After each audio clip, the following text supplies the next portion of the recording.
Hello， 大家好，我是晶晶。今天要来聊一个音响迷一定会遇到的问题哦，就是我的喇叭到底需要多大功率的扩大器采购？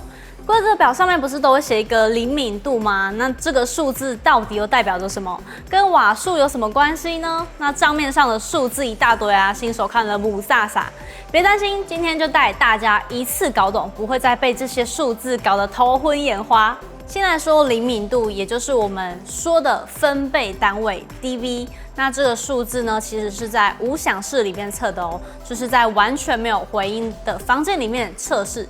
那它的方式就是在喇叭前面1公尺放麦克风给喇叭，输入2.83伏特的电压，再测量它在300赫兹到3000赫兹这段区间的平均音压。那最后得到的数字呢，就是灵敏度。为什么要用2.83伏特呢？那因为这个是一个通用的基准，对于8欧姆的喇叭来说呢，2.83伏特刚好是等于1瓦。但如果是4欧姆的喇叭，同样是2.83伏特电压，那实际上就是2瓦，会比1瓦多出1倍的功率哦，而且它的灵敏度会少3 dB。换句话说啊，如果一支喇叭它表示88 dB 2.83伏特，它是4欧姆，表示它的效率呢其实只有85 dB 1瓦1公尺。所以在比较不同喇叭的时候呢，这个差别一定要先看清楚哦。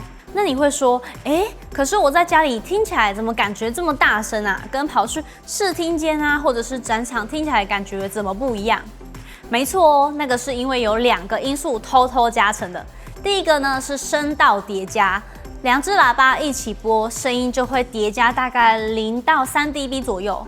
第二个是房间的反射，墙壁啊、地板、天花板都会有回音再加上来，那通常会再多个0到3 dB 左右，有时候甚至会更多。那这个就是我们说的房间增益。所以一支声压在88 dB 的喇叭，在家里立体声播放的时候啊，实际上可能会接近到91 dB 左右。那光是这2个效果呢，就会差很多。刚刚讲的灵敏度测试啊，其实都是用一种固定的测试音，用长长的单音去量。但问题来喽，我们平常听的可不是这种测试音嘛，而是音乐或者是电影。那这个就有很大的差别，就是所谓的动态范围。简单来说呢，就是平均音量和最大声瞬间的差距。流行歌为了听起来要固定音量，会压缩它的动态，所以可能只有6 dB 左右。但是古典乐啊，或者是动作电影，动态可以拉到12 dB， 甚至是20 dB。这代表什么？就算你把平均音量设定在85 dB， 但那些瞬间的爆点呢，也有可能一口气冲到快100 dB 哦。如果你的扩大机没有力，峰值推不上去，就会失真，甚至是爆音，那听起来声音就会扁扁的。那我们来一个实际情境，假设你坐在2公尺远的地方，希望平均能听到85 dB 的音量，那因为还要留出大约12 dB 的动态空间，避免电影爆棚或者是音乐高潮一来就破音。那这个要怎么算呢？如果喇叭的灵敏度是85 dB 1瓦1公尺，意思就是在1公尺1瓦会有85 dB。但你坐在2公尺啊，声音会因为距离衰减，根据音压的规律，每加倍距离，声音就会衰减大概是6 dB。所以2公尺的时候只剩下79 dB， 那你想要85 dB 就必须补回这6 dB， 那每差3 dB 的功率要翻倍，也就是说1 dB 到6 dB 总共差了4倍，所需要的功率会从1瓦乘以4等于4瓦。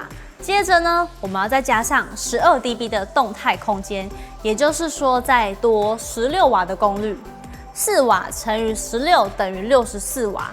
所以呢，灵敏度85 dB 的喇叭，在2公尺的距离，大概需要64瓦的扩大机才可以推得动。如果不同灵敏度呢，在2公尺的聆听距离就会变成原先的85 dB， 需要64瓦。那如果是82 dB， 就是低了3 dB， 功率翻倍是128瓦。换成88 dB 呢，它高了3 dB， 那功率会省一半，就是32瓦。那这个就是黄金法则。灵敏度每差3 dB， 功率需求就会差1倍。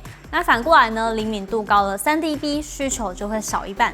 讲了这么多数字，大家心里应该最想知道就是，那我到底要买多大瓦数的扩大机？那如果是在一般家庭呢，在正常大小的客厅啊，平常听音乐或者是追剧的音量，其实就是50到100瓦就很够用。那这也是大多数的综合扩大机啊、家庭剧院、AV 扩大机最常见的区间。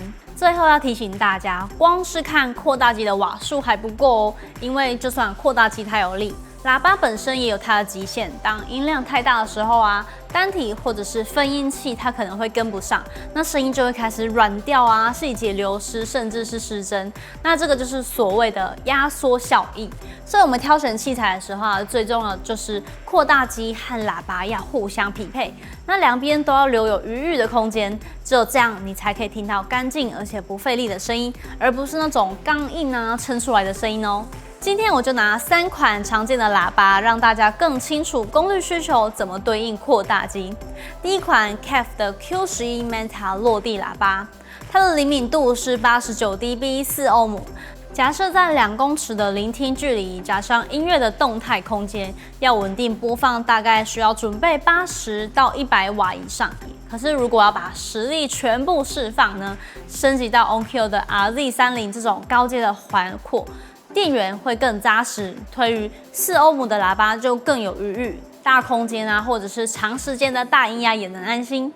那只是玩纯2声道，推荐可以使用 Win 最新的 Amp Ultra。账面上呢，4欧姆有200瓦，中小空间听音乐都很合适。那看电影也可以应付日常的音量。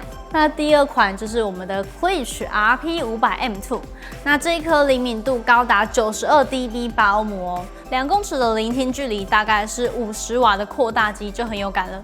那要组2声道的话，像是 Win Amp 这类型的纵扩就可以轻松推起来，属于典型的标准阻抗跟高灵敏的设计。